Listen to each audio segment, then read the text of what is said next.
Let's go back here to anybody before I ask another question. Does anybody else have a question for Donnie Wingo so we can let him go to Tech?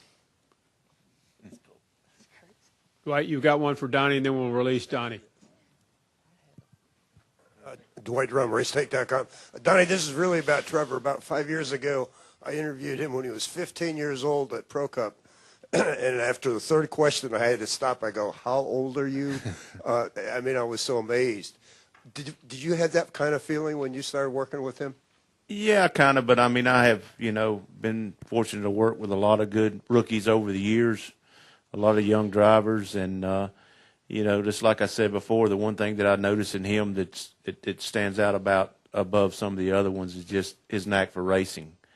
A lot of these young guys, can go fast, but when they get in a race, they don't know which way to go. So I think it's just the way he races around other guys and the respect he gets from the other guys. Like he said, being able to draft with Jeff and some of the veterans, I think they instill a lot of faith in him, and I think that's what makes him stand above some of the other guys. Donnie will release you to post-race inspection again. Congratulations. Thank you.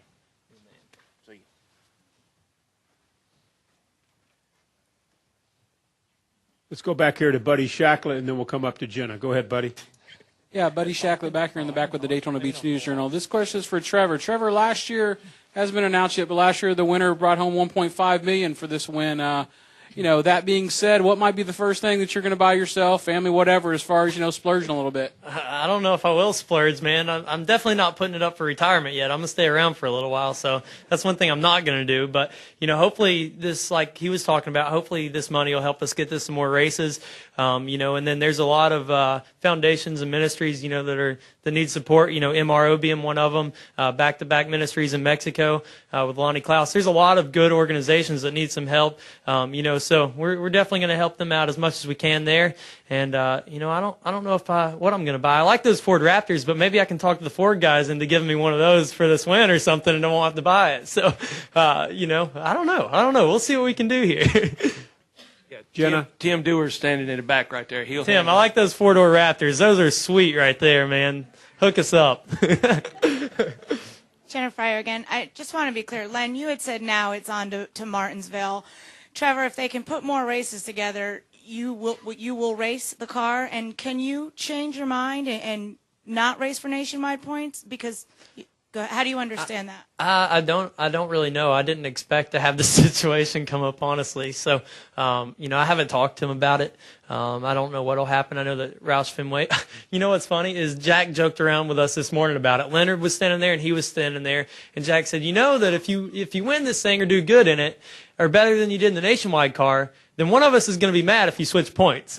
Leonard's going to be mad at me if I keep you in nationwide, and I'm going to be mad at you if you go run for Cup. And they were kidding around about it, but that's so funny to be in this situation now. And, I don't even know if it's an option. It might not be. But either way, hopefully we can contend for a championship in whatever series. I think our nationwide program is really, really stout this year. You can see, I thought we had a chance to win that race yesterday, and, I kind of messed up on the last restart with the shifts, and I couldn't get it out of third gear to go to fourth. But, I think that we've got two great race teams, and I'm just proud to be a part of these two great organizations with the Wood Brothers and Roush Fenway, and with Ford, the connecting piece there. It's just awesome.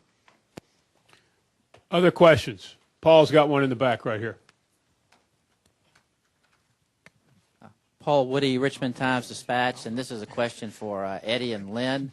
I've heard a lot of stories about the Wood Brothers operation when it was located in Stewart, and I want to know if this is true or apocryphal. Story I've heard is part of your shop was a tree that was in your yard, and you would pull cars under the tree and pull the engines out and work on them like that. Is there any truth to that? The truth of that, when they started, our grandfather, J. Walter Wood,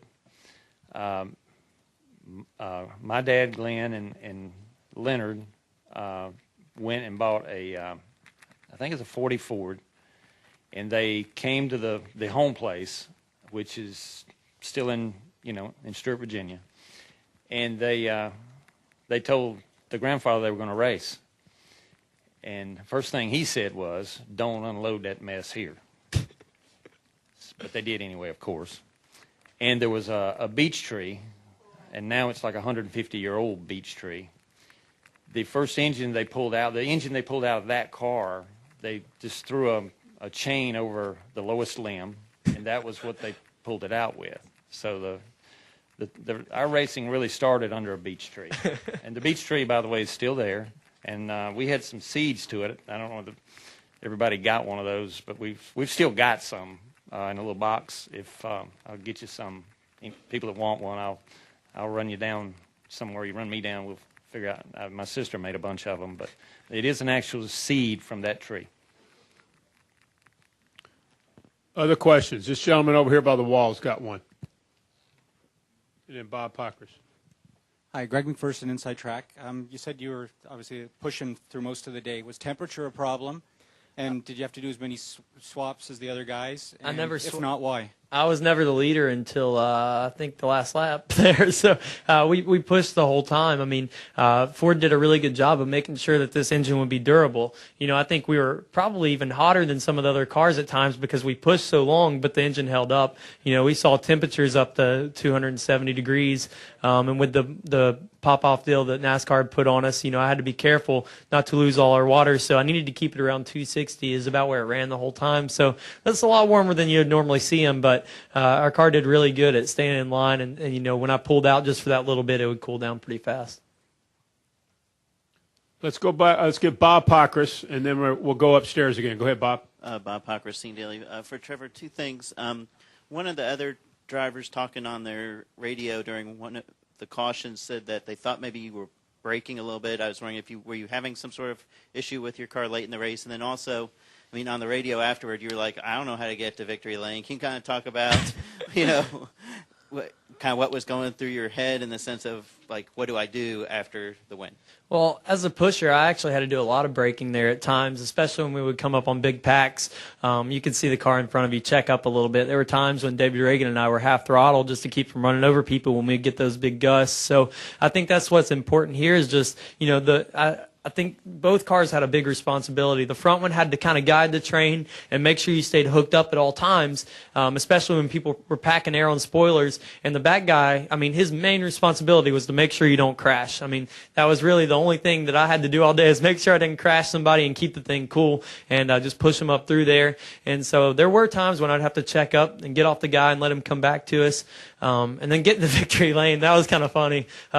Thanks for throwing that out there to everybody. But I had to throw it in reverse and back up. And Hootie, the jack man I think he's on the 56 now. I was like, how do I get to victory lane when I was in the grass still? So, and he pointed me in the direction. So I'm glad we made it all right.